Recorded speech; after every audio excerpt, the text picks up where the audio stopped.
Oh man, this is a mess.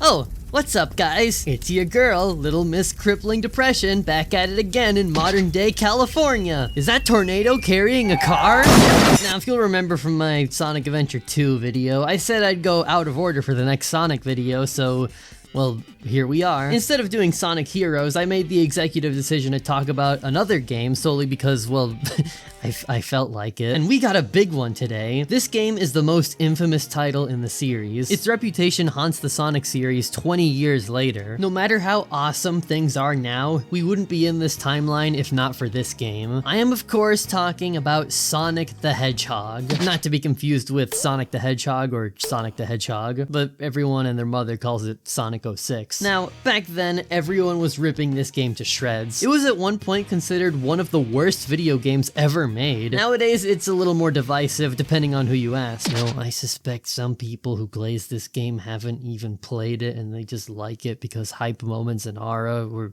whatever, but that's besides the point. So what's the deal? What do I think of this game? Well, everyone was right. This game is awful. And yet, it's probably the funniest game in the entire series.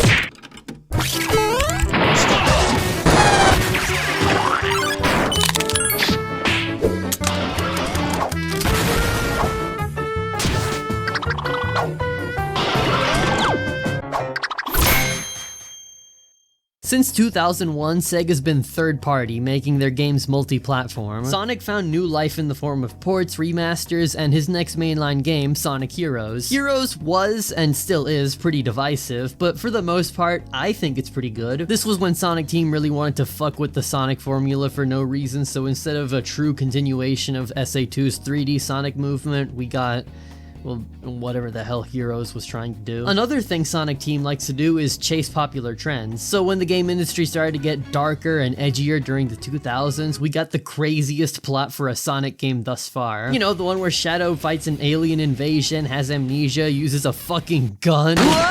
And he's a bit of a potty mouth. Damn. This one was also pretty divisive, and I haven't played it yet, so I can't really weigh in on this, but for all intents and purposes, Shadow 05 was pretty damn crazy. But it seems like Sonic Team wanted to go even crazier. For Sonic's 15th anniversary, Sega wanted to make the biggest, most ambitious title in the series to date. It would be their epic first step into the 7th generation. It would set the standards for the future, breathing new life into the Sonic series. They even named the game Sonic the Hedgehog, leading tons of people to believe it was a reboot. But oopsie, Sega pulled a Sega and they split the development team in half because they didn't want to leave the Nintendo Wii out of the picture. And as a result, we don't just have one shitty Sonic game, but two! Sonic fans were eating good. Before jumping in, let's get a few things straight. I will be playing the fan recompilation, Marathon Recompiled. It's not officially out yet at the time of typing the script, but it's in a fully playable state. Since I'm playing this on my modern PC, a core part of the 06 experience will unfortunately be missing. That's right, I'm talking about those abysmally long loading screens. These things supposedly range from 10 seconds to a minute long, making the whole thing more tedious. But dear viewer, don't fret. Every time I encounter a loading screen, I will pause my playthrough and play 1 minute of another Sonic game. Yes, this was partially inspired by the Lythero video.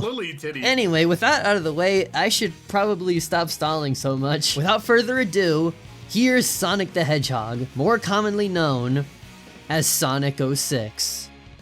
Like the games preceding it, Sonic 06 has different campaigns that all come together to tell the story. Sonic, Shadow, and newcomer Silver the Hedgehog. But seeing as we don't unlock the other two until later, we start with Sonic as usual.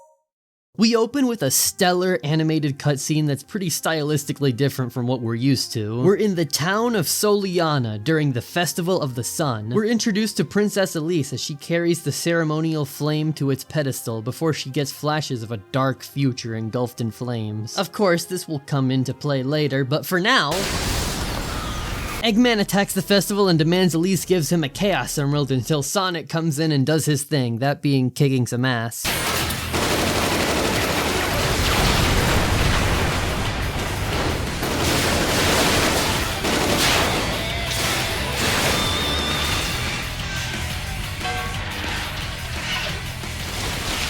Sonic! Sonic the Hedgehog! Knock that irritating levitating hedgehog again! Attack!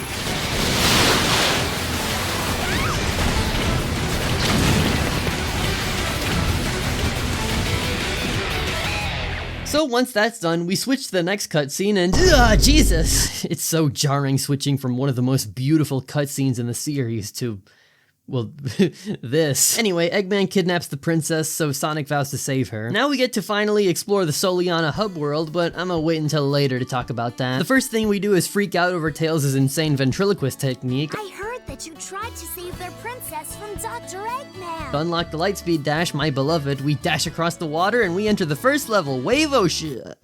Oop, that's a loading screen. You know what that means. Man, it feels so good to be back.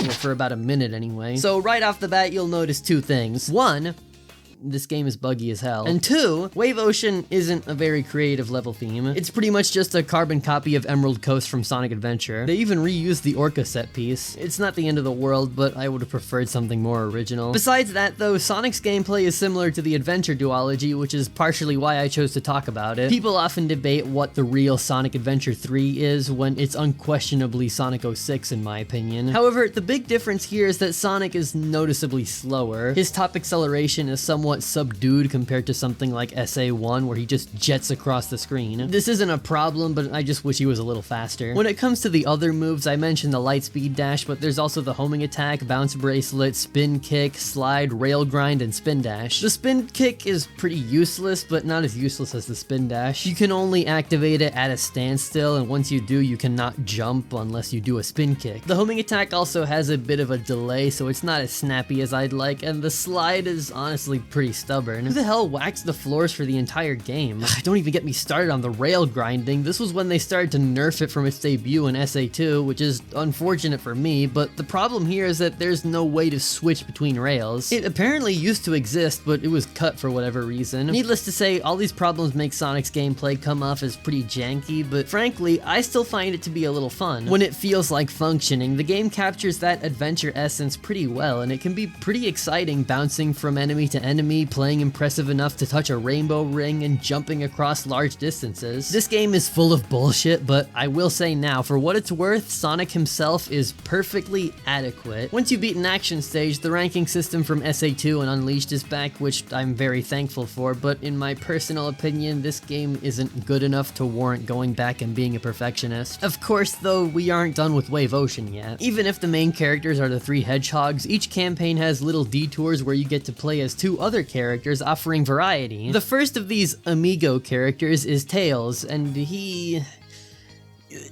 well, he could be better. That's not supposed to happen. He's really slow when he's on the ground, and I hope you like listening to that tail swishing because it never stops playing. The only other things he can do is fly. I mean, duh. And he can carpet bomb enemies with dummy ring bombs. So overall, it's kind of inoffensive, I guess. But as we know, the Amigo characters aren't the only thing they do for variety, because we also have the one and only Mach Speed hang on. Holy shit, you can jump after a spin dash? Whoa! The Mach Speed sections are these high-speed running bits to cap off the more noteworthy levels. In this part, Sonic never stops running, and it's up to us to steer him clear of obstacles by jumping, steering, and using the Lightspeed Dash. These sections would evolve into the modern boost formula, which I think is interesting, but with that said, these sections are bad. The collision physics don't feel like working half of the time, and you can't move while jumping. I actually got a game over in the first level because of this bullshit. We are only on the first level, and man, why is this game so stupid? Why is the music so good?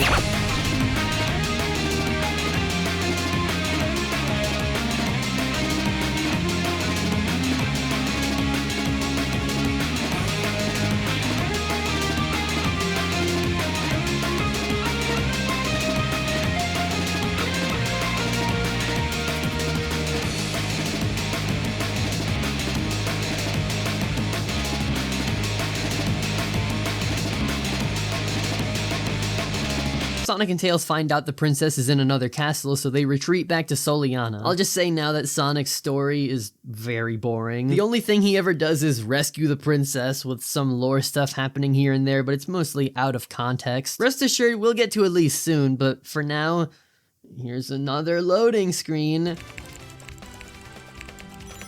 Oh man, I forgot how odd the time travel was in this game. I sure hope none of that's in 06. That would make things pretty convoluted. So here we are in Soliana Castletown. Sonic Adventure 2, Heroes, and Shadow 05 were missing hub worlds, so it's nice to see one here. You can run around and access the levels here, and there's plenty of things to do, like looking for silver medals, which don't do anything as far as I'm aware, and small side quests in the form of town missions. What the fuck, what the fuck, what the fuck, what the— These town missions include, but are not limited to, running through rings, putting apples in barrels, taking a driver's test, taking a leisurely stroll to escort this lost dog back to his owner. There's also Sonic, man. Need I say more? Look how cool he looks. And there's also playing hide and seek with robots and destroying children. I mean, playing hide and seek with children and destroying robots. This game loves to throw the ladder at you, which is fine, I guess, but goddamn, can you please chill with this? So yeah, the town missions are kind of whatever, but I more so have a problem with the hub world itself. Don't get me wrong, this is cool and Soliana is very pretty, but it's a little easy to get lost, especially since the map isn't all that helpful and sometimes the game is not clear on what you're supposed to do. A huge portion of that first playthrough was getting lost in Soliana Castletown. I know there's a mini-map on the corner, but there's no way to expand it or something. The hub worlds in something like Sonic Adventure didn't need maps because they were pretty small, and Frontiers and Shadow Generations take the 06 approach to a big area with collectibles and challenges, but those games actually have maps. The jungle area we get later is on the complete opposite of the spectrum, where it's just a large field with nothing to do. Don't worry guys, we'll split our dev team, but it'll all be worth it. That's pretty much all I have to say about the hub worlds, so onto the topic of art direction. I mean, the game pretty much speaks for itself. It's not on par with titles in the same generation. Hell, it's not on par with any of the games preceding it. It's hard to describe, but there's just this layer of unfinishedness that coats this entire game. The environments here are trying to be 100% realistic, which is a choice I guess I can get behind, even if I've said before that I prefer when they do this with a pinch of fantastical. Games that come to mind for me are the adventure games and Unleashed. And speaking of realism, this extends to the multitude of human NPCs. They look like real-ass people. Sorry, Sega. I prefer my Sonic humans to be stylistically anime. These guys don't look good at all. I found you, Faker. I wonder what this guy has to say. I've combined happy and lucky into one word. Luppy! This game's writing is phenomenal. Honestly, this style is the worst with Eggman. He looks super off to me, especially when we get to see his eyes behind his glasses. This feels wrong. I need a trusted adult. However, Sonic and Friends actually look pretty good. Again, the game is really unfinished, so they could look a lot better. The facial animation is terrible, and they're back to using motion capture. It was awkward in Sonic Adventure 2, but now... With that said, I'm a big fan of their proportions. I know people used to shit on this look for being too lanky, but honestly, it all comes down to how you frame them. They look terrible in the cutscenes, but in gameplay, they're perfectly fine. If Sonic Team ever decides to give Sonic and Friends new models, I'd love to see them have more realistic proportions, kind of like how the movies do it. But really, everyone can agree that the single aspect that carries the 06 experience is the music. This is the first Sonic game with Tomoya Otani as the sound director, and he does amazing. This soundtrack has plenty of variety while focusing on story context, rhythm, and atmosphere. I already shouted out the insane Mach Speed music, but the soothing nature of Wave Ocean and Soliana Castletown shouldn't be overlooked.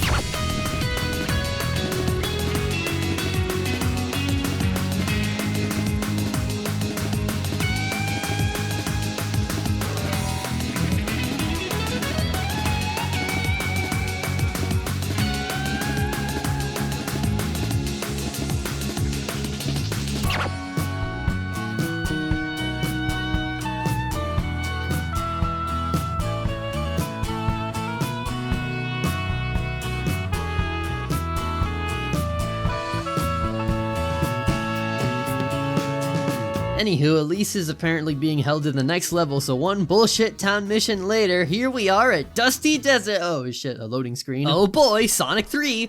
Wait, is that Knuckles? Ugh, shit.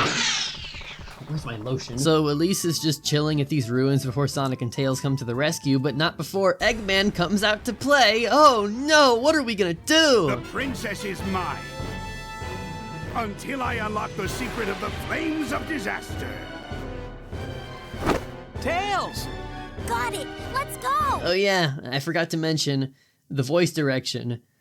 It's pretty bad. Sorry. I like the 4Kids cast, and a lot of them sound great in this game, but Sonic and Eggman feel very boring. Mike Pollock is doing the Sonic Colors thing where he says his lines in a very announcy, matter-of-fact way, even when the fabric of reality is tearing apart. This creature will consume all existing timelines, and time itself will collapse and disappear into nothingness. Obviously, hashtag recast Eggman and all that, but he actually sounds pretty good in Sonic Unleashed. That's an Eggman full of hatred. Oh, I've waited a long time for this! Sonic has the same problem. This is probably the lamest he's felt so far. He barely shows any of his charisma outside of the opening cutscene, and overall his voice feels very monotone. If we don't return in time, Elise will die on board Eggman's battleship.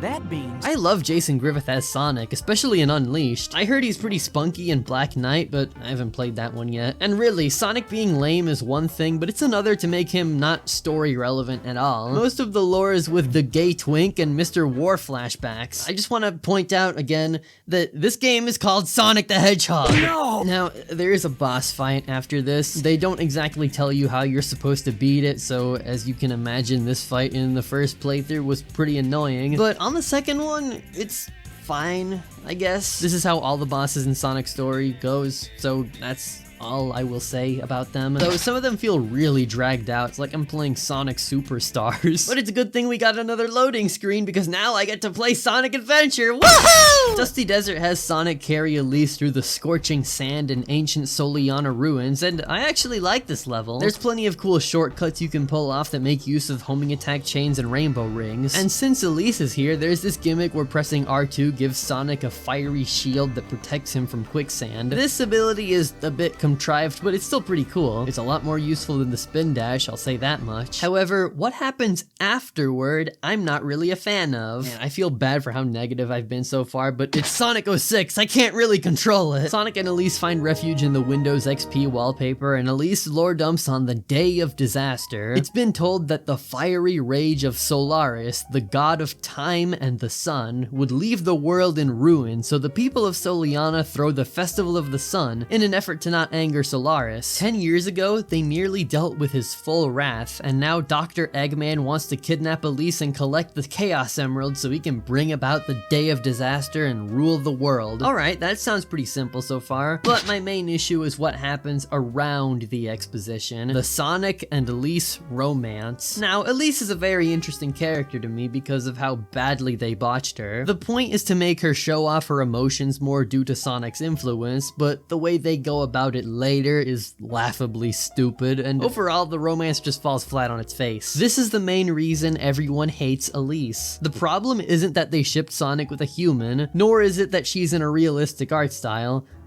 I mean, okay, maybe a little. The problem is that they shipped Sonic with a glorified mannequin. Sonic, wait! I can't run that fast. Don't worry. Just raise your head and run. Sonic, I don't think you should make her run downhill in those heels. Back to Castletown, baby. Sure hope there aren't any queers around here. I've been looking for you. You're the Iblis Trigger. Your actions will condemn us all. Who are you? Silver believes Sonic to be the Iblis Trigger, the individual responsible for the Day of Disaster, so he's made it his mission to eliminate him at all costs. Like the other bosses, Silver can be a bitch when you don't know what to do, but he's okay for the most part. He uses his mind powers to hurdle tables and chairs at you, so when he goes, How about this? that's your cue to homing attack. But if you approach him otherwise, he'll say, It's no use. and he will send Sonic into orbit. Even in the second playthrough, I got fucking comboed by this guy. It's no use. Take this. It's no use. Take this. It's no use! This will end it! I get this is supposed to be an early boss, but it kind of makes Silver seem like a pushover. He's trying to prevent the day of disaster, and the strongest he can do is hit Sonic with a chair. What? Whatever, anyway, Silver beats Sonic and Elise is captured by Eggman again. Silver's about to kill Sonic, but Amy dives in to the rescue because she's the GOAT. Leave it to me. Sonic makes his escape and, well, we briefly interrupt Sonic's escape to the Clitty to bring you Sonic's escape from the city.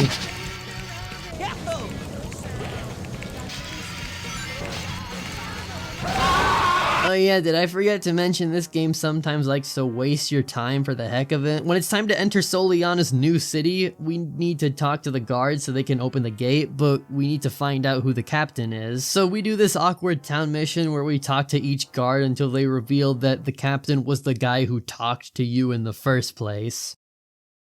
You've wasted so much of my time. Oh my god, dude, spin kicking and homing attacking shit in the hub world is crazy. These physics are so funny.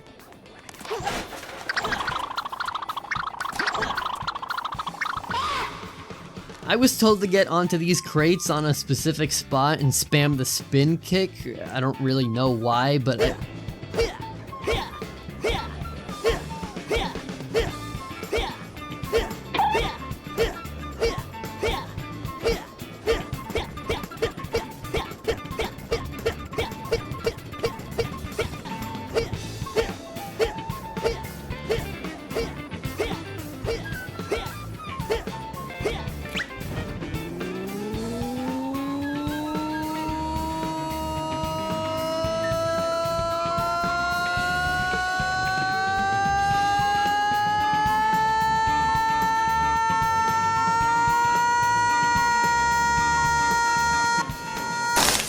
Sonic and Tails need to break into Eggman's base to find Elise, and in order to do that, we find Knuckles! I really like Knuckles' design in this game. The only thing I'd really change is giving him a longer snout, and as for his characterization and voice, it's not my favorite. I prefer when Knuckles sounds more relaxed and he gets to show off how competent and capable he is despite not being the sharpest tool in the shed, but in 06 they're leaning more into the stupid side, which is a shame. At least Eggman didn't fucking trick him again. So Knuckles gives Sonic this magical hologram floppy disk that makes Eggman sound like he's in the same room as them. If you want me to return the princess, you must give me your Chaos Emerald.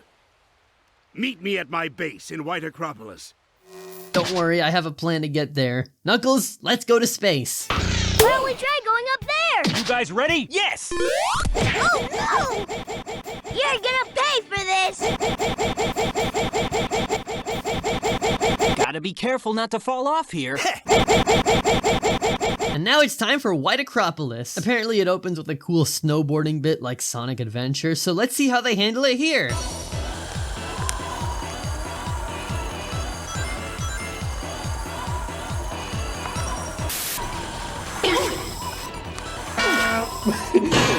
Okay, the opening is pretty bad, but the rest is actually very good. The level design is pretty tight once we get off the snowboard. We get to fly around his tails for a little bit, and I love that ending with the big snowy field in front of the base. I'm also a big fan of the aesthetic. It's very cold and foreboding, very fitting for an Eggman base on a snowy night. The music, of course, fits this mood as well, being one of my favorite tracks in the game, both the atmospheric first half and the hectic second half.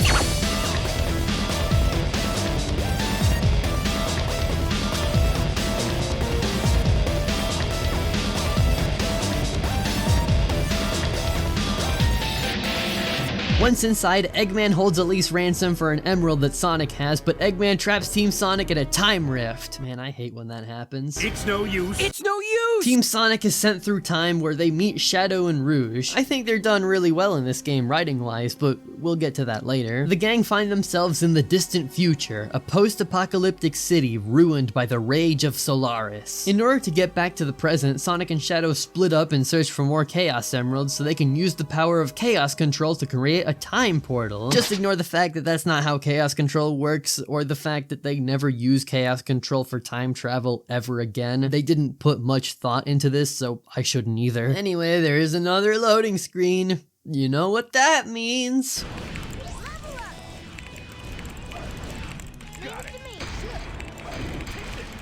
I don't don't really have a joke for this. Crisis City is very weird to me because most of the level I would consider to be pretty good, but the opening and the ending are pretty ass. Like White Acropolis, this one starts with skating, except this one's got fire demons, explosions, debris flying everywhere. It's a mess, I tell you. I already mentioned the lack of rail switching, and this level has a lot of rail grinding, unfortunately, but besides that, there's plenty of shortcuts, neat moments of spectacle, and it's overall very exciting. I actually like the part where we're inside the tornado as we jump from platform to platform, and the music here, god, the music is incredible.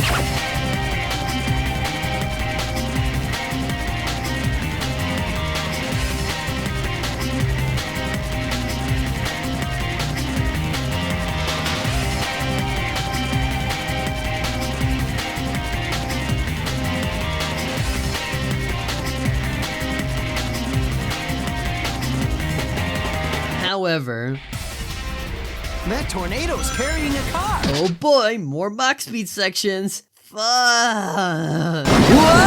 This makes me feel unlucky. I really don't understand why they decided to put the tornado behind us and switch the camera angles while they throw shit at us. This is something they fixed in Generations, thankfully. Well now, I may not look it, but I'm a real treasure hunter. Unlike a certain echidna I know. What? Heh. Okay. Flame Core is a pretty interesting one where Sonic runs through an active volcano. Again, level design, good. Performance, kinda janky. Music, incredible. Otami-san is definitely channeling his inner Jun Sonoe, similar to Asteroid Coaster from Sonic Colors.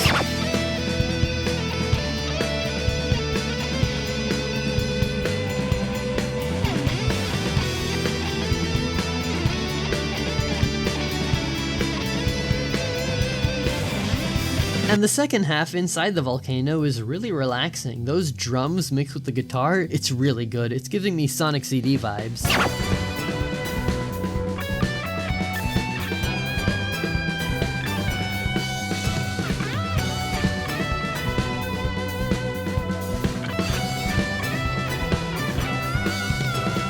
You even get to control Knuckles in this level. Let's see how he feels here.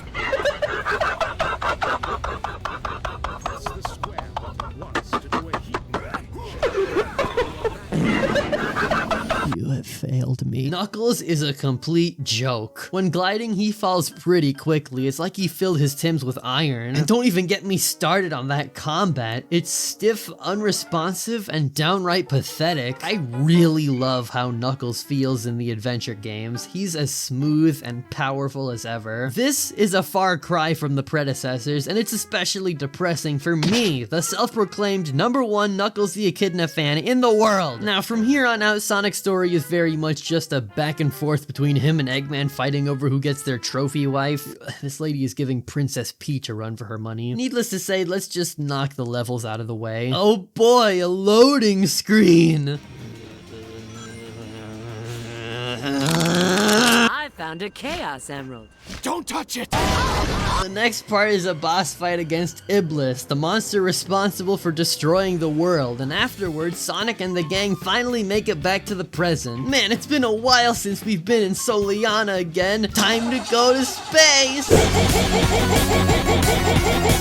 Also, I forgot to mention until now, but like everyone has said before, this is literally just Mega Man music.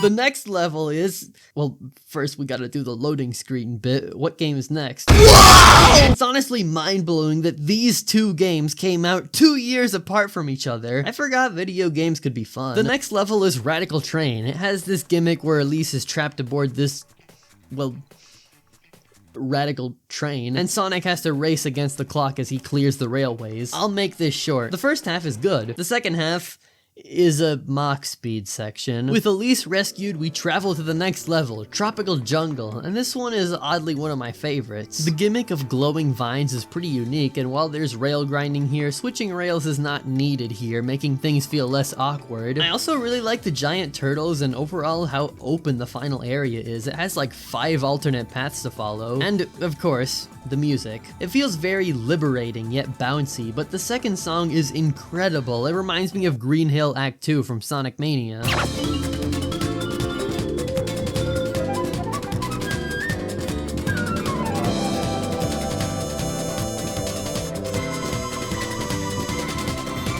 Oh my god, I didn't know Eggman was a ventriloquist too! His power can change time and even manipulate the fabric. So in order to access the next level, we go talk to a bishop to give us 3 trials to do, which is very baffling. The first one, jump through portals in the correct order. Easy. The second one, defeat all enemies with 0 rings. Hell yeah, now we're talking. But then the third one is really weird. The test of love? The first 2 I can sort of understand, but here you just pick either one and that's it. That's the challenge. So who do I pick? Little Miss Bland Ass Cardboard Box or the sexiest hedgehog alive? Why, it's Amy Rose, of course. The last 2 levels really ramp up the spectacle and difficulty, and they're actually amazing. Granted, there's still bullshit here and there, but for the most part, I really like this point onward. The next level is Sweet Mountain, apparently, but afterward, it's Kingdom Valley. Right off the bat, the aesthetic is incredibly unique. This is the stage people think of when 06 comes to mind, and for good reason. It's easily the most unique level theme, a castle landscape of Soliana's past under a stormy backdrop. The opening is full of cool shortcuts and branching paths. It has a fair share of unique gimmicks like grinding on wind currents, and it has tons of spectacle. It also has great use of automation and the prettiest Mach speed section in the game. It's also the most functional. I died here only once.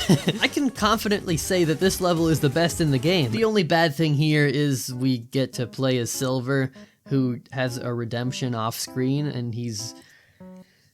We'll get to him later. For now, this is probably the funniest moment in the game. Elise!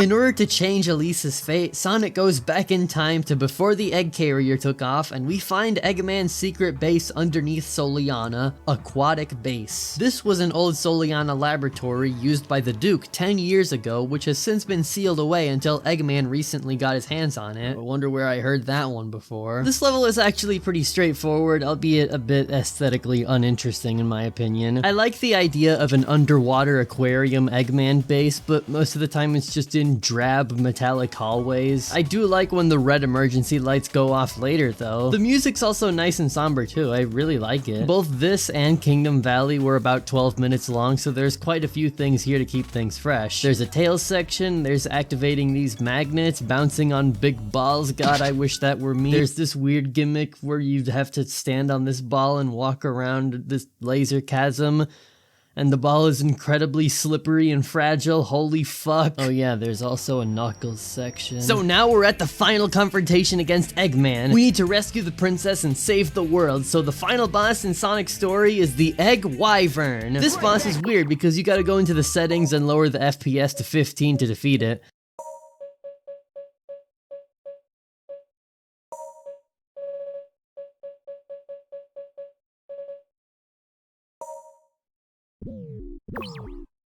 Getcha! I'll finish this here!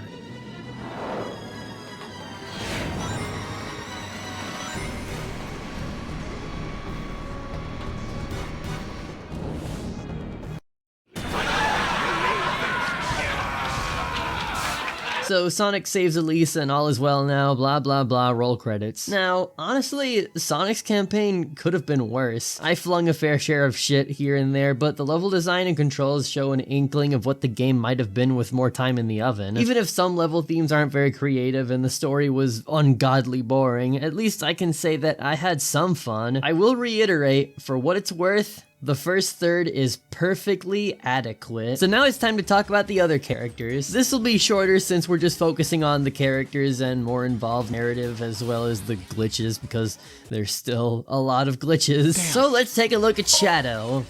Free from the chains of his past, Shadow believes the best way to bring hope to humanity is to work as an agent for the very organization that murdered Maria all those years ago, Gun. Transmission from HQ. There's an SOS coming from Dr. Eggman's base. Our last communication with our agent was 26 hours ago. We expect an immediate rescue. Shadow the Hedgehog. Understood. Initiating the mission now.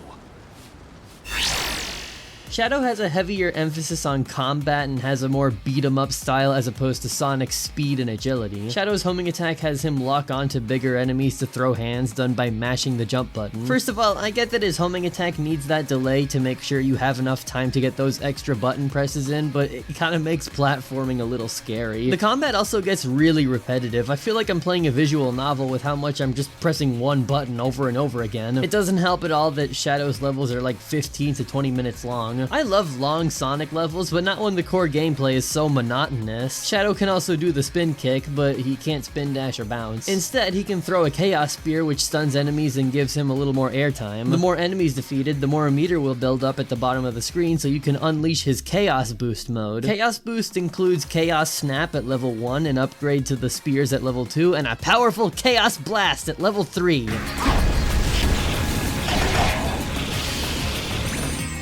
My enemies are fucking seething right now, dude. And on the topic of not feeling powerful, his skating animation is so pathetic. I guess he just doesn't feel like giving it his all today. Of course, there's something else added for variety. Where Sonic had the Mach Speed sections, Shadow has these lovely bits where he gets to ride around in a militaristic vehicle. There's a buggy, a glider, and a hovercraft. These things are clunky and awkward, so, like, what else is new? It's a cool idea, but these things are kind of dysfunctional, and I only think they're fun because they can be downright hilarious sometimes. Looks like we're gonna crash! No! But by far the weirdest thing Shadow can do is subscribe to my Patreon for cool perks like seeing his name on the end screen, monthly art polls, and seeing videos early, especially subbing to the $10 tier where I can say his name at the end. So that's basically Shadow's gameplay. Not great, pretty repetitive and stupid, but to give it some credit, I do think some levels are better than others, those being the ones more focused on platforming than combat, with that fuck-ass homing attack delay nonetheless. Take White Acropolis for example. It's not bad for the most part, but that buggy section at the end is pretty confusing. The deal here is that you have to destroy 5 searchlights to finish the stage. It's entirely possible to do so without that buggy, but...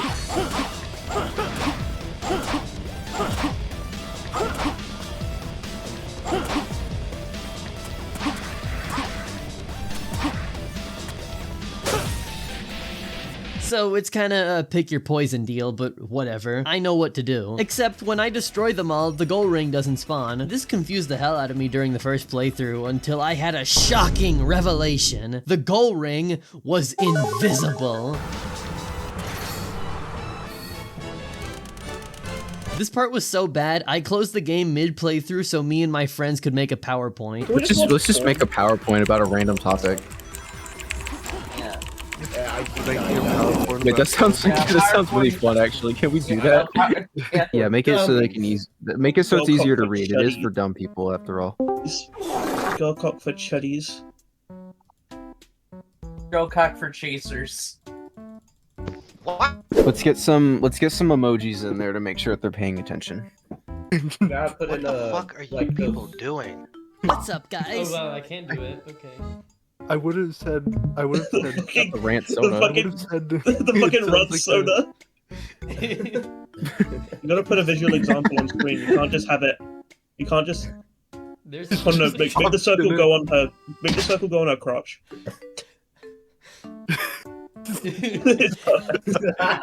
It's like cut off. It looks like it's censored by the screen. That's really funny, actually. The agent in need turned out to be Rouge the Bat, who is one of Shadow's 2 Amigo characters, but I'll wait until the next level to discuss her. Earlier, she snuck into Eggman's base to retrieve the Scepter of Darkness. So now we're in Soliana, and I just want to say, these two look gorgeous. I know I said before that these models have great proportions, but Shadow and Rouge in particular look really good. If you'll remember from my Sonic Adventure 2 video, I said Rouge has the best proportions in Sonic 06, and my opinion hasn't really changed. There's something about this model that makes her particularly cute, and I gotta shout out the voice performance by Kathleen Delaney, the best Rouge voice. Hi. Long time no see. She sounds really soothing while still being sassy and full of herself. Playing this game made me sad that Rouge sounds like this now. Whatever. Oh! Jason Griffith is also an amazing Shadow, which is funny when you consider his performance as Sonic in the same game. My assignment was to rescue you, nothing more. I do want to say that Shadow's campaign has things that Sonic's is lacking. A pretty decent story with emotional moments that actually sort of work. It's also a very fitting story for Shadow's character and a cute little family trip with Team Dark, but I'll wait until the end to discuss their story a little more. For now, there's another loading screen. Tornado's carrying a car! Town missions, baby! It's time to shoot cars with missiles! Wait a minute, a mathematician? This game's gonna make me do math? Oh boy, Kingdom Valley! I'm surprised Rouge is more fun to play as than her husband, but that's not saying much. Her moveset includes, but is not limited to, gliding, throwing bombs. I lied, that's all there is. No kicking, no drill dive, it's literally just gliding and throwing these things. Pretty disappointing, but I think I prefer no melee moves over melee moves that don't work at all. Plus, her gliding feels smoother and the falling is much slower, which is good for crossing distances like these. However, this section is really baffling. It's bad enough that Sonic Adventure 2 had the whack-ass Emerald radar, but this part just doesn't have one. I mean, granted, all three keys are fairly easy to find and they're always in the same spots no matter what, but it's just weird. Why are we treasure hunting without the radar? What happened to it? I hope it's doing okay. Emerald radar. Thank you. Moving on, Shadow and Rouge make it to the extraction point, Eggman crashes the party, and the Scepter of Darkness is dropped on the floor. It's no use! He said it again! Now, at this point, Shadow and Rouge are sent to the future, which is where they meet up with Sonic and the gang. Don't worry, I'll discuss him later. Well, we've reached another loading screen. What's the next Sonic game? Ew, I'd rather play Sonic 06. Crisis City time, baby! That tornado's carrying a car! Afterward, Rouge carries this emerald like she won it at a carnival game. We briefly meet the future variant of Omega who ran out of AAA batteries. We go through Flame Core, fight Iblis, and at this point Sonic and the others go back to the present, but Shadow stays behind in the future, so we'll get back to him soon. Once Rouge is back in Soleanna, she decides to contact Omega to bring him up to speed on everything, and Agent Rouge, report your status immediately. Have you retrieved the Book of Darkness? That's not what the subtitle says. Oh well, it's not the only time this happens. Agent Shadow, E123 Omega has engaged Mephiles. Head to the Wave Ocean, head to Wave Ocean. Agent Shadow, E123 Omega has engaged Mephiles. Head to Wave Ocean immediately. Rouge has a tropical jungle level all for herself, but instead of being a treasure hunting stage like her Kingdom Valley part, she just kind of glides to the end. So Rouge finds Omega and tells him to help Shadow in the future, so Omega then proceeds to sleep for 200 years before springing into action and helps Shadow fight a new foe, Mephiles. So, decided to void your return ticket now, did you? Sealed in the Scepter of Darkness was Mephiles, a shadowy figure who manipulates things into going his way as a sort of devil-on-your-shoulder kind of villain. His design, both when he takes the form of Shadow and when he reveals his true colors, is really cool, and I like his contribution to the bigger picture, even if there's some hiccups involved, but we'll see. Once Iblis destroyed the world, humanity went on a witch hunt, blaming Shadow for the day of disaster. Thus, he's been sealed away ever since. Mephiles tries to persuade Shadow into joining his side, seeking justice for what humanity did to him. That's absurd. Whatever it is you want to do, you can do it alone. You forgive humanity this folly, then? I determine my own destiny.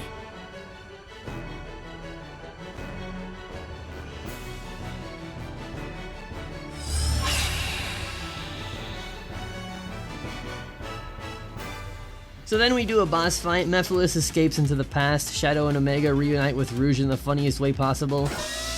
Loading screen. Green Hill's looking a lot more like Sand Hill right now. Radical Train, more like Radical Pain. Once we catch up to the train, Eggman reveals he had Mephiles because of the Solaris Project, the disaster of the Duke of Soliana caused 10 years ago, so one twink-obliterating session later, we kick some sense into Silver and Shadow sets the record straight. Before the fight, Silver calls Shadow Mephiles, which can only mean Silver is misguided, being tricked by Mephiles into destroying Sonic. With the mission still at hand, the two of them travel back 10 years to witness the Solaris Project in Aquatic Base. Why, Solaris? Why do you refuse to listen to my voice? I don't know, have you tried saying anything other than tutorial dialogue? While jumping, pressing the X button again will allow you to perform a double jump. The Solaris Project was an experiment conducted by the Duke under the premise of energy research, when in reality they wanted to control time itself. The Duke longed to see his deceased wife once more, but the project was a failure. Solaris was split into two beings, Iblis, the unopposed power, and Mephiles, the cunning mind. When Iblis and Mephiles escape into the base, Shadow and Silver split up to track down their respective targets. Shadow uses the Scepter of Darkness to seal Mephiles away, which he got from the Duke. It also makes it ironic that Shadow was the one to seal him away and free him a decade in the future. This next part is very confusing because Shadow and Silver reunite with both of their foes sealed away. Yes, Iblis is inside Elise, don't worry about it. And they kind of just leave them be. I know the Scepter of Darkness needs to stay put so it's in the right place for the future, but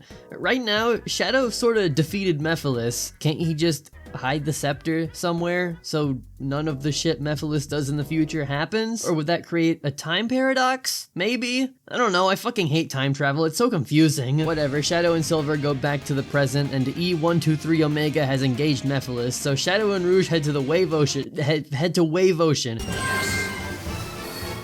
This next part I'm kind of mixed on. Omega is gunning down Mephiles, which is cool and all, but then Memphis, Tennessee goes, "This only proves you were created to stop Shadow, the ultimate life form." For some reason they try to force this fake drama that Omega was the one to seal Shadow away after the day of disaster, even though it makes no sense. Omega is Shadow's friend, he would never crucify him, especially when he knows it's not his fault. But regardless of context, this exchange is very sweet, and it's one of the moments where Team Dark's chemistry really gets to shine. Shadow? Even if you believe everyone in the world will be against you, know that I'll always remain by your side. Remember that.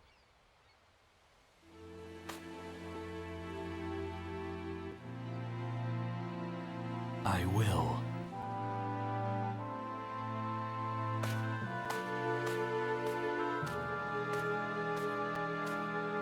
Well, there's another loading screen. Sonic Mania! I love this game! I definitely needed this because the last level in Shadow's campaign is the worst one so far. So the three of them go to Dusty Desert to defeat Mephiles once and for all, and for most of the stage you're either in this stupid fucking vehicle or you're playing as Omega. E123 Omega is the worst playable character in the entire game so far. He is slow, clunky, awkward, and his main gimmick is completely broken. He's trying to be like the mech shooter gameplay Gamma had in Sonic Adventure, but he has no homing reticle. Just hold the square button for like 3 seconds and hope for the best. I fucking hated playing as him in Wave Ocean, but we play as him for longer here, and the stage is nearly 15 minutes long. And while I'm angry, I hate Omega's portrayal. His voice simply does not work at all. Shadow.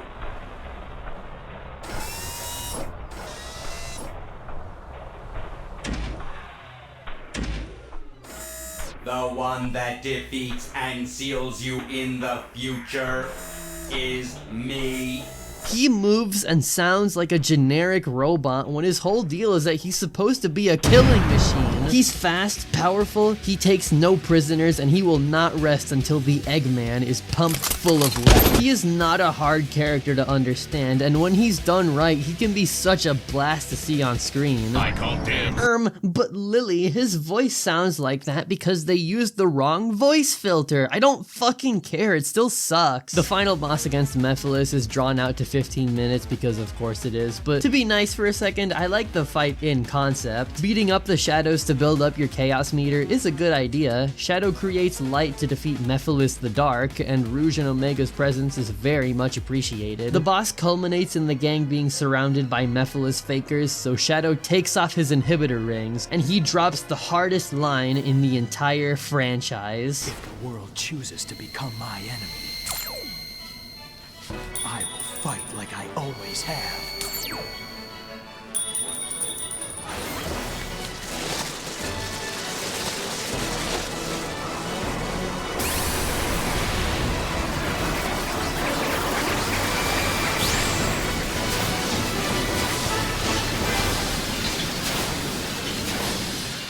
For what it's worth, Shadow's campaign managed to stick the landing, even if it brings the entire game down a point on the gameplay side. Oh, and the credits song, Crush 40's remix of All Hail Shadow, it's a fucking banger.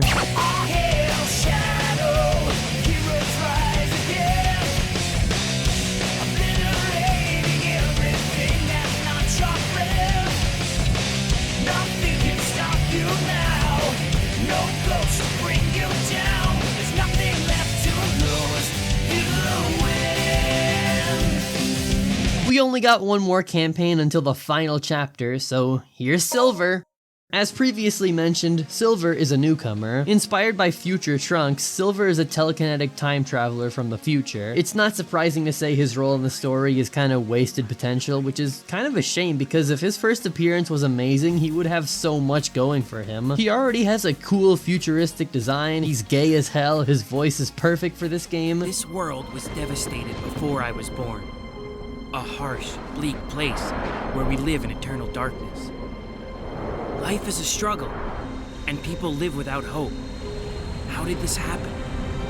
No one will answer me directly, but they always point to the flames. And he has a really chill theme song.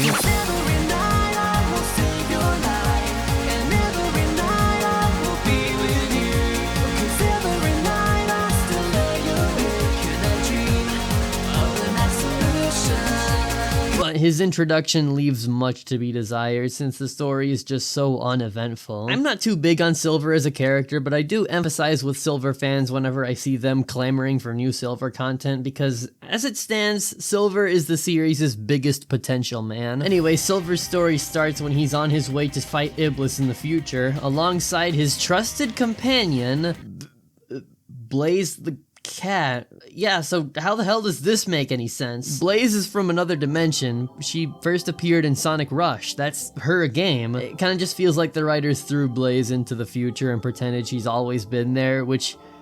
okay, sure. It just makes no sense that she's in this story, but at the end of the game something major happens that sort of hand waves away all the stupid writing decisions of this game, which, I mean, it's not really a good excuse, but whatever. Personally, I like the theory that Blaze is all in Silver's head because she's never acknowledged by anyone else but him. Anyway, when it comes to Silver's gameplay, wow, he's not fun? What a shocker! He walks at a slow pace, he's the only character to not roll into a ball when jumping, and his combat and platforming is built around his psychic powers. He can grab boxes and spiked balls to throw at enemies, he can use his powers to create a path of floating platforms, and he can flap his wings like a bird to hover in the air for a bit. I mean, what else is there to say? He's the slowest, his platforming is just really fucking boring. Like, I feel more engaged when I play a Kirby game, and I hate Kirby games. Silver's combat is really repetitive. It just boils down to grabbing shit, throwing shit, getting hit in the process for some reason, pathetically slamming the ground to stagger, and so on. I think this might be more monotonous than Shadow's combat. All in all, I think I summed it up best when I was playing this on call with my friends. Silver, what do you think of that noise that Lily just made?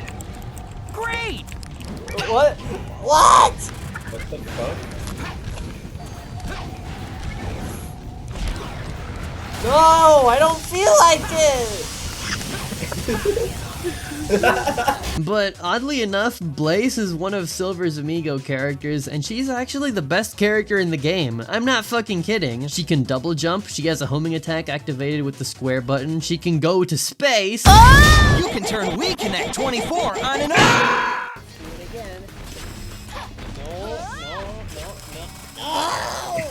The most fun level in this campaign is one dedicated entirely to Blaze, which sucks when you realize she's not in the game as much. Go figure. Oh hey, a loading screen. Woohoo! Yeah! Glory to Sonic Team! Woohoo! Silver grows tired of the constant back and forth struggle against Iblis, longing for a way to stop this once and for all. The answer finally comes in the form of a black shadow, Mephiles. Mephiles tells Silver that in order to stop Iblis for good, he must travel back in time to kill the Iblis Trigger, who we now know is Sonic. Mephiles' true intention is to reunite with Iblis, the fiery rage of Solaris, to resurrect the god of time and bring about the end of the world. And can I just say, this is stupid. They never really go into detail how Solaris' rebirth is supposed to happen. If both Iblis and Mephiles are in the future, can't they just fuck here so they can give birth to Solaris? Oh, I thought Mephiles was gonna do Hell, it. Mephiles can go back in time, so he can just go back to any point in history where Iblis is suitable for the ritual. All they needed to do to fix this was just to say, oh, Mephiles has to fuse with Iblis the correct way, or something. Said correct way is kinda stupid, but again, we'll get there. And another thing, I get that Silver's thing is that he's naive, but if you're really gonna make him believe someone who looks like this, it just makes him come off as stupid. It also makes Mephiles look stupid, because why does he need Silver for this? Can't he go do it himself? Spoilers, but he actually does release Iblis by himself in the final chapter, so what are you trying to do? I like the villains conceptually, so I'm just all the more upset that they handled it so badly. So Silver is sent to the past and he begins his search for the Iblis Trigger, bumping into Amy. She does her good old routine of hedgehog blindness before vowing to team up with Silver to find whoever he's looking for, and for what it's worth, I think these two have pretty alright chemistry. This cutscene got a laugh out of me. Silver. That's a nice name. I'm Amy Rose. It's nice to meet you. Ah! Hey, wait! Oh wow, another loading screen. I'm getting the feeling I've seen this guy before, but I'm not sure where. Anyway, Dusty Desert. This level's got everything. Playing with your balls, boring ass platforming, playing with your balls, and Amy! Oh, Amy. Why did you have to be the worst character in the game? Playing with your balls. She can jump, lightly tap her hammer on the floor, turn invisible. I don't know, you tell me. And I'll just let this speak for itself. Guys, do you see this? Hang on, let me... Wait, what the fuck? I have never seen that in my entire life. What? I don't know. He is just... Why is she does she have no animal? Oh, Fix is the gift that keeps on giving, I swear to God. Alright, look. We all know about that time people hated Sonic's annoying friends, right? This is exactly the reason why. Sega had a bad habit of taking criticism to heart and learning the wrong lesson from it. When we say the extra characters in this game are not fun to play as, Sega thinks the solution is to just remove them all entirely, so we've only had games with Sonic as the only playable character for almost 2 decades. The issue isn't that we hate these characters, the issue is that they simply just suck to play as. If you're gonna go out of your way to include multiple playable characters, you're gonna have to make them all some degree of fun. Thankfully, Sonic Team nowadays is taking the brilliant approach to this just by making them all Sonic clones with their own quirks, which is very much appreciated, but looking back on Sonic 06, it just puts into perspective how rough we used to have it. Anyway, back to Dusty Desert, this level is home to the infamous billiard ball segment where you need to use your powers to get this ball to the end, which was apparently the subject of many players' frustration. I say apparently because I never had to deal with it. Me and my friends were popping the fuck off when I pulled it off for the first time. For what it's worth, I can say that this game does bring people together. Hey, why is the fire rate on this minigun so fucking crazy? Oh! Okay, just go. Yes! Yes! I did it! Let's go! Yeah! Fuck yeah! It works! Thanks for saving me the trouble, Eileen. I forgot to mention this earlier, but if you guys want to see these shenanigans with my friends more, then let me know, because I like including them and stuff. By the way, Eileen, Jamie, if you're watching this, guess what? I'm gonna pretend you two said what? Chicken butt!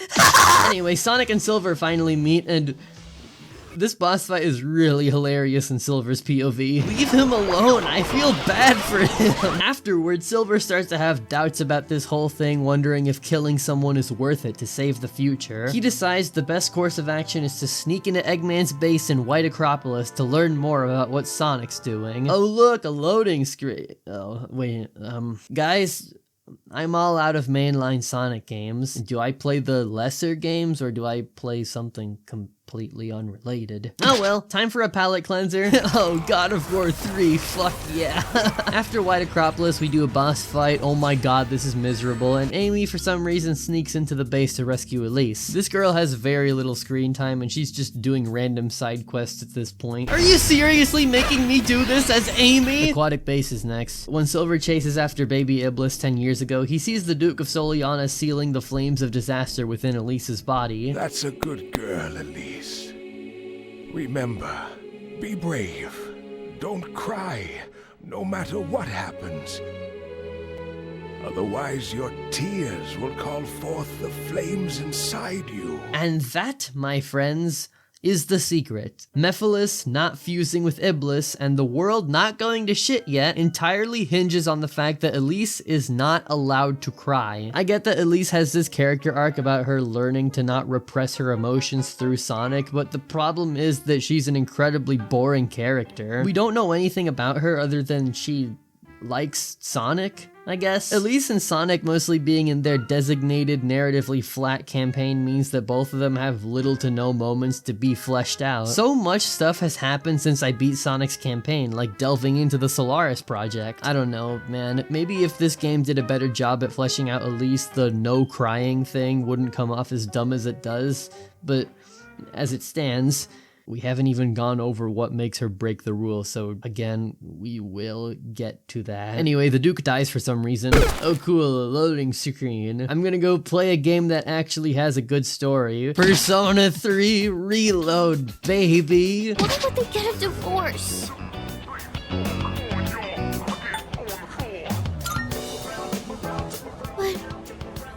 What did I do? Truly the pinnacle of video game storytelling. Silver's Kingdom Valley is another boring and frankly pretty miserable level, but this one sticks out to me because they pull the incredibly cruel prank of switching to Sonic for like 2 minutes, and then you go back to playing as Silver. For a second, I was actually having fun again, and they took it away from me. Flame Core time.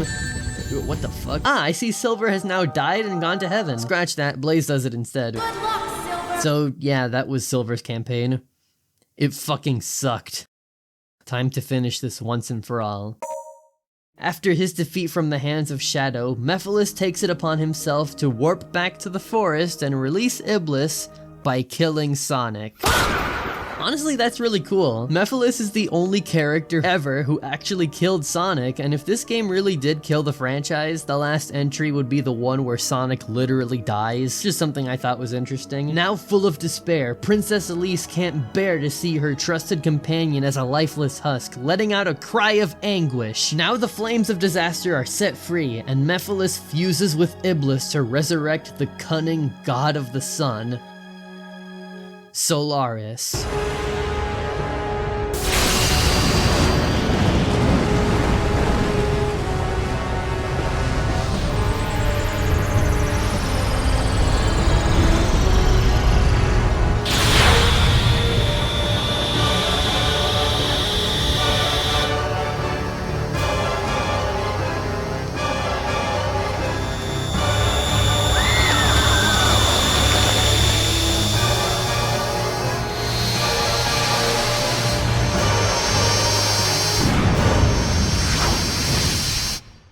With all the characters trapped in an unstable rift of time, they watch as Solaris consumes all existing timelines until the entire universe ceases to exist. With no other option, everyone splits up across the disappearing world to collect the 7 Chaos Emeralds in hopes of resurrecting Sonic and saving the universe. You know, I've complained a lot in this video, but I will give Sonic 06 this. The finale of this game is actually kind of awesome. Granted, it's not amazing, but compared to the standards of the rest of the game, I was actually pleasantly surprised. That first playthrough was a nightmare though. Okay, jump.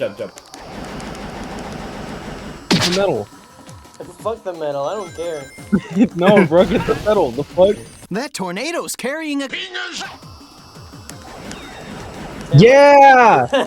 We got the metal! That's why you lost the first time. Oh, I see another medal. Get it. I'm not getting Right. it. Get No. it. No. Wait, why is it not letting you? What? You fucked me, man. You didn't get the medal. This game just hates you specifically. I don't know why. You gotta get the fucking medal, dude. I'm going to cry.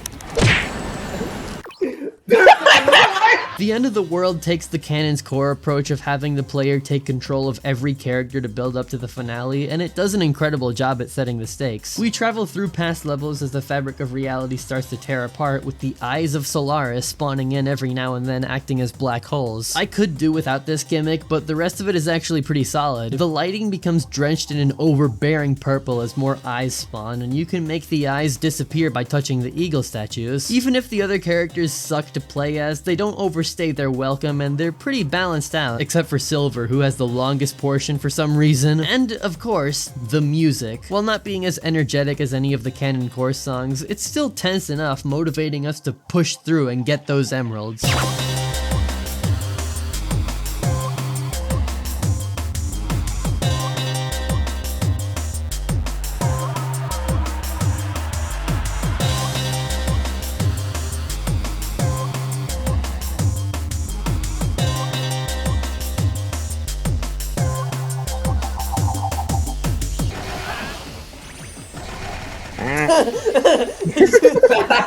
Like I got poked in the side. Hey, I see a medal. Oh, it's probably on that inlet. Oh, now I get the word inlet correctly. Yeah! Let's go! Oh my god, that was a bad decision. Okay. The rings. Oh, thank God. There you go. There you go. Stop! Oh, thank God. Why is this section of bullet hell? Don't bother with the enemies. They're just a death trap. They're just a distract soldier. You know what you should bond it there with? What? No.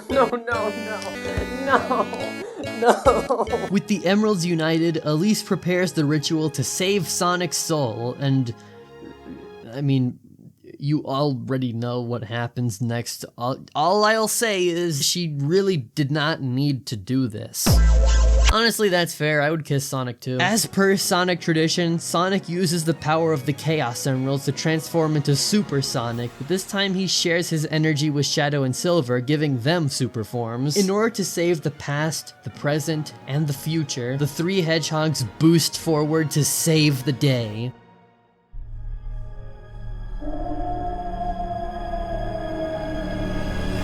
At long last, we finally get a good look at Solaris, and I actually really like his design. It's been foreshadowed back in Dusty Desert, with the hieroglyphs showing the ancients of Soliana worshipping a griffin deity. I know I kinda made fun of this mindset an hour ago, but Solaris is probably my favorite Sonic kaiju solely because of how much aura he has. He is an interdimensional being, a god of time. If Sonic fails, all of existence is erased for good, and we fight him in the space between timelines. The Phase 1 music for this fight is also phenomenal. It's very overlooked in my opinion. I hate that the story sucks because in a game with a phenomenal script, I think Solaris would feel like an even bigger threat than he already does. Gameplay wise, somehow this is more fun than Dark Gaia.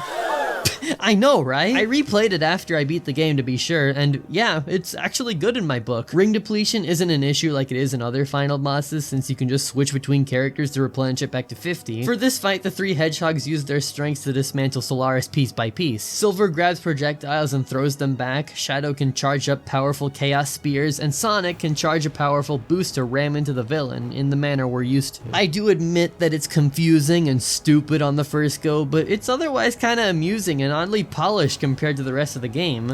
Okay, now he's just a logo. That's kind of a downgrade. And as expected, during the second phase, Sonic gets the upper hand, and an orchestral rendition of the main theme, His World, graces our ears with its presence. Time to release Solaris from the chains of his past, protect the future, and take back the present day.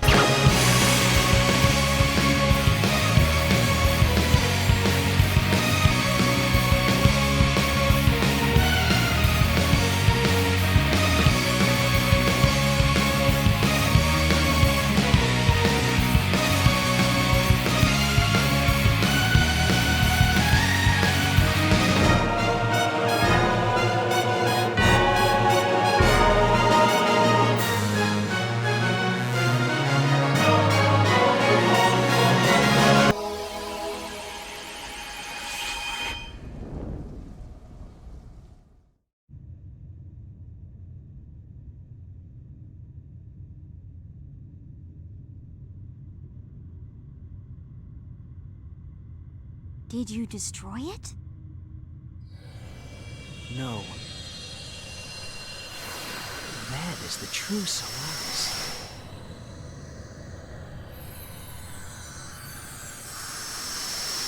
Elise decides the right thing to do is blow out the flame, preventing the entire game from happening in the first place. All my suffering, just for the game to become Schrodinger's canon. I don't really know why they have to do this. I mean, Solaris was defeated in the present, so can't they just go back to normal? Whatever. Anyway, Elise starts bawling her eyes out, knowing this means her time spent with Sonic will now cease to exist. Sonic reassures her one last time, and the flame is blown out.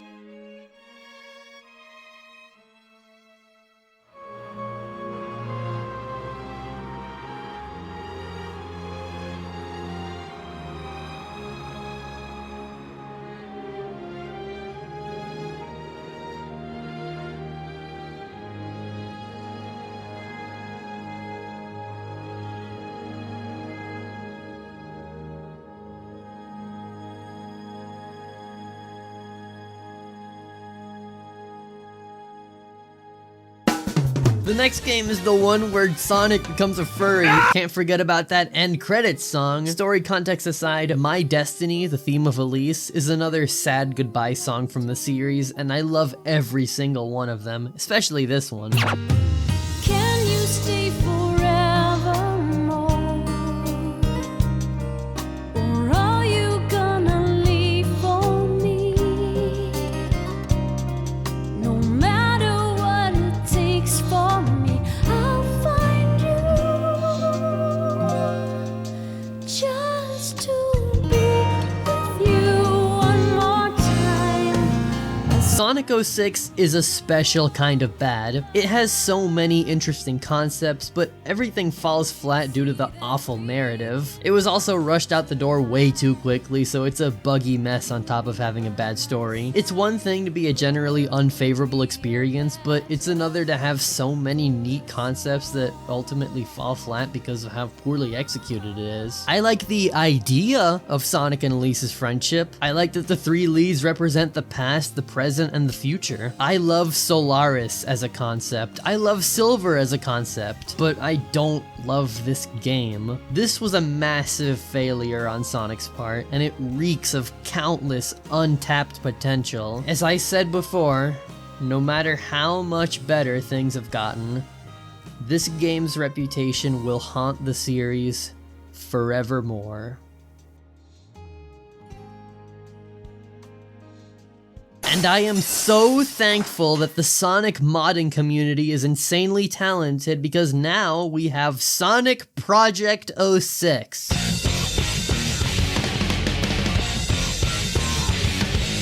To those who live under a rock, Project 06 is a fan game that aims to recreate all the levels from the original game from the ground up using the Unity engine. It was made by Chaos X, someone who hasn't even played the original game and just used footage to aid him in this project. And when you take into account the quality of this game, it's incredibly impressive. Chaos X turned one of the worst Sonic games of all time into one of the best Sonic games of all time, and I really felt like I needed to talk about it. I played P06 before retail, and I had a ton of fun, but once I actually did play the original, I realized I've been taking this for granted, and I have a newfound appreciation for it. Normally, I'm not one to hype up a fan project to dunk on an official product, but like, I'm pretty sure this is a sentiment shared by everyone at this point. This is purely me gushing about how much I love Project 06, and it's sort of how the original would look if it wasn't rushed out the door so quickly. So without further ado, here's a quick look at Sonic P06. First and foremost, I'm in love with how much customization and extra goodies are found here. I'm talking multiple save files, a customizable HUD, the ability to change the title screen, a test stage to fuck around in with Dragon Ball music. Hell yeah, I love Goku! Is that all you got, faggot? And most importantly, every character is fun to play as now, and I do mean everyone. So let's go over each of them real quick. They're all faster and smoother, and they've all received small visual tweaks and huge animation changes that make them look and move incredibly. Now it's more obvious that these are the best looking Sonic models. I absolutely adore the renders Chaos X made in his spare time. They all look amazing. Sonic in particular has darker blues, and he's overall more expressive. And as for the gameplay side of things, he's smoother, tighter to control. No homing attack delay. The spin dash is actually useful now. You can now properly switch between rails. Aquatic Base's ball doesn't make me want to kill myself anymore. And most importantly,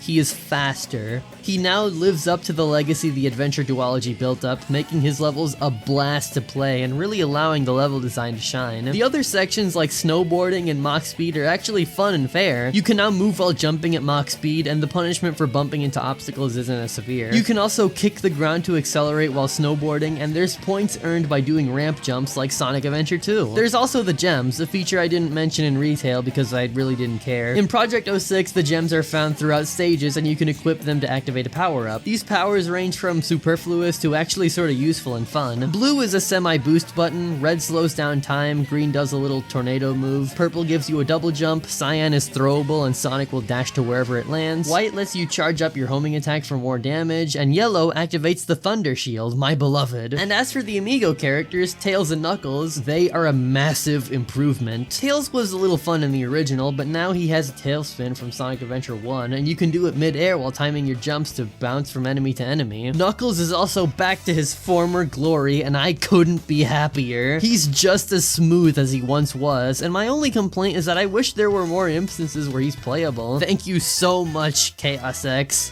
My life is yours. As for Shadow, he can spin dash now! Woohoo! His animations are much more determined and full of weight, and his combat is a lot more fluid and less button mashy. Chaos Snap has a cool red aura surrounding him, and Chaos Blast feels like such a powerful burst of energy. Shadow finally feels like the ultimate life form. The vehicles are still kind of the same, which is a little disappointing, but I don't really know how to improve them much without removing them altogether, so whatever. Rouge finally has her kicks and drill dive, and her sections actually have proper treasure hunting, radar and all. Her tropical jungle stage is incredibly fun now, allowing you to rack up your points, climb around these ruins, and vibe out to that beautiful music.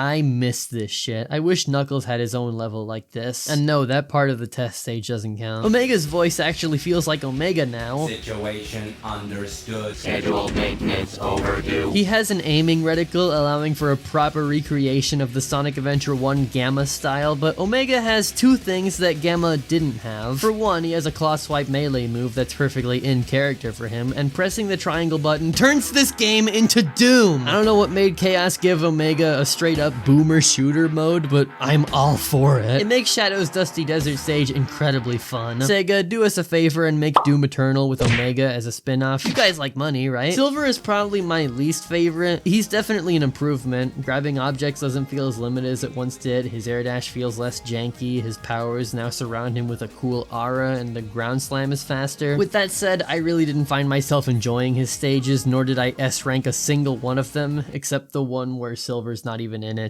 Go figure. Blaze hasn't really improved that much. I mean, why fix what isn't broken, am I right? All they really added was a tornado spin and the claw swipe like Omega, but now it's cute because she's a cat. But holy fuck, Amy received a massive overhaul and she's actually fun. No more invisibility, she's bouncy, her hammer swings are much more useful, and she has a cute little idle animation with tarot cards. I'll say it again, every character is fun to play as now, and each of them being this polished makes me wish their screen time was more evenly distributed. And with a fun roster like this, I am so glad this game sports a reworked ranking system. In the original, it was purely based on the amount of points earned with small bonuses for stuff like rings and time. But the point system in Project 06 encourages you to do as many actions as possible with a single jump, making it feel even more like Sonic Adventure 2. It actually incentivizes you to get that S rank, and once you get into that flow state of racking up points aiming for that, perfect! It's incredible. And getting S ranks is incentivized even further by the unlockables for the 3 hedgehogs. Once you S rank each stage in their respective campaigns, Sonic gains the Rainbow Gem, which transforms him into Super Sonic, Shadow gets the White Gem, allowing him to enter uninhibited mode, and Silver gets the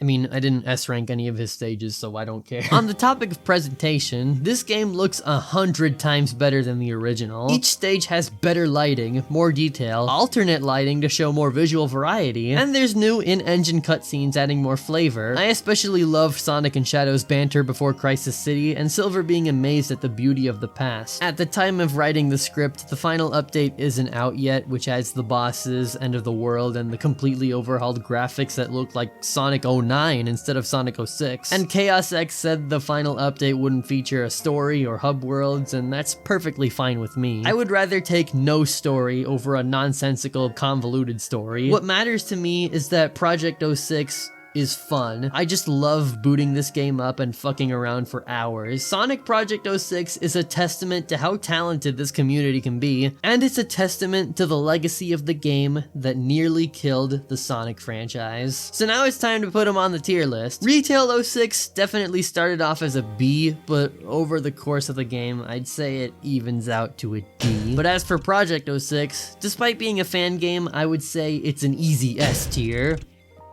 Well, that just about does it for this video. If you made it this far, thank you so much for watching. Make sure to like, subscribe, hit the notif bell, and follow me on my other socials to keep up with my other stuff. Special thanks to my $10 patrons, Brandon Smith, Roxy J, Sky, Kritten10, and Sarcastic Wanderer. Your continued support means the world to me. What the hell? We're already done though. You want me to play another game or something? Holy shit.